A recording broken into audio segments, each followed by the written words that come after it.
I used to be laughed at because I was short and skinny. I wasn't taken seriously, ignored, and it looked like I had no chance of success. But sport changed my life. I learned to deal with the opinions of others, to fight back, to dominate. With every set on the bench press, I became more self-confident. The longer I walked this path, the freer I became. But wait a minute, what does that have to do with me exactly? I thought your channel was about personal development and not about shit like this. Who do you think you are? Okay, let me explain. And with that, welcome to this video. Glad you're here. I'm Niels and I want to help you become an all-round happier person. But the question earlier wasn't so bad. What does sport have to do with it? In sports science, there's a model called the hierarchical model of the self-concept. According to this model, the self-concept is made up of the following four areas: cognitive, physical, emotional, and social self-concept. Sport, which influences the physical self-concept, thus accounts for 1/4. Sport is a direct effect on physical attractiveness and general athleticism. Indirectly, however, it also has an effect on much more, and I've been able to experience this myself. As already mentioned in the intro, sport has an effect on my self-confidence. I overcome challenges every time I train. Of course, this also influences my subconscious and automatically imprints itself on my thought pattern. If I can already achieve this and that, then this task won't be a problem for me anymore. Sport also serves as a balance to my desk work, because I spend most of my life here at my desk, and even though I have a height adjustable one, that's not enough exercise for me. Besides, sport helps me to become more emotionally stable and taught me to work single-mindedly towards my goals. But how do I actually exercise? That depends on my goal. At the moment, I'm training to run a 5-kilometer race in 21 minutes the week after next. That's why I train as follows. On Mondays I have an interval run to improve my speed. This was 2 kilometers long when I set myself the goal, and it's now 4 kilometers. On Tuesdays I do Qigong. I will discuss why in a separate video. On Wednesdays I do a long distance one. I started with 8 and I'm now at 11 kilometers. On Thursdays I do fascia training, which I recommend to everyone. On Fridays is my leg day. On Saturdays I train my upper body, and on Sundays I stretch. Generally, I also do small stretching sessions every day, as I've struggled with posture problems in the past. Now, before I give you a training plan to start training with, I have one more important point, and that is goals. I personally do quite a lot of sport because I also have goals in this area. But if you only want to do sport because you want to experience the positive effects on your psyche, then of course you don't have to train so much. If your goal is to be able to hold a handstand for 1 minute like Sam Colder, you should do more calisthenics instead of going jogging twice a week. Because if you don't have a goal, you don't have the motivation to go to the gym. My goal with this company, for example, is to help you live a happier life all around.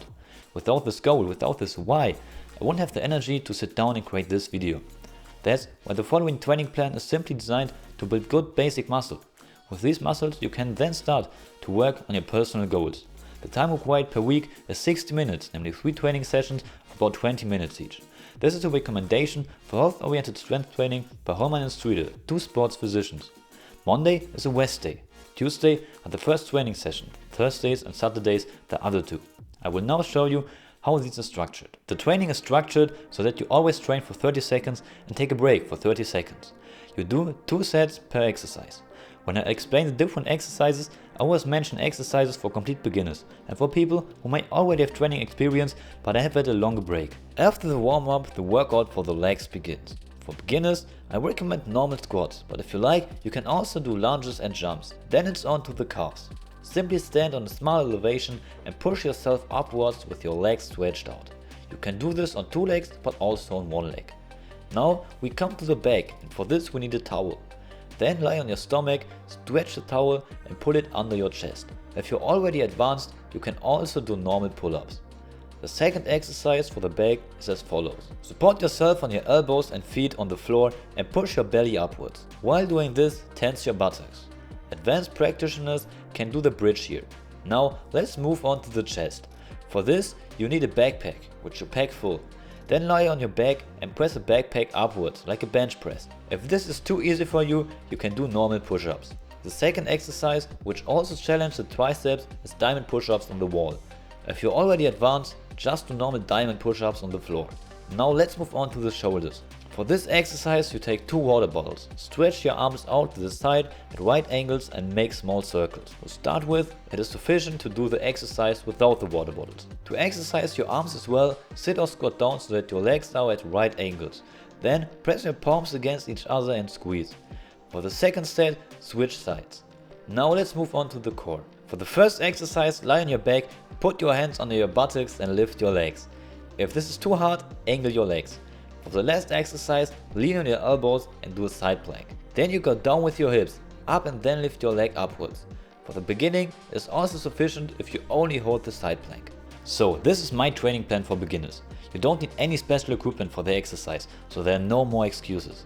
If you would also like a workout plan with exercises like pull-ups, or you would like a video of me demonstrating the workout I just did, feel free to write it in the comments. Before you start working out, I would like to ask you one thing. Pay attention to a clean execution. Because only if you do the exercise correctly will you have training success and above all protect yourself from injury. Even if you're more interested in psychological effect, an injury is never cool.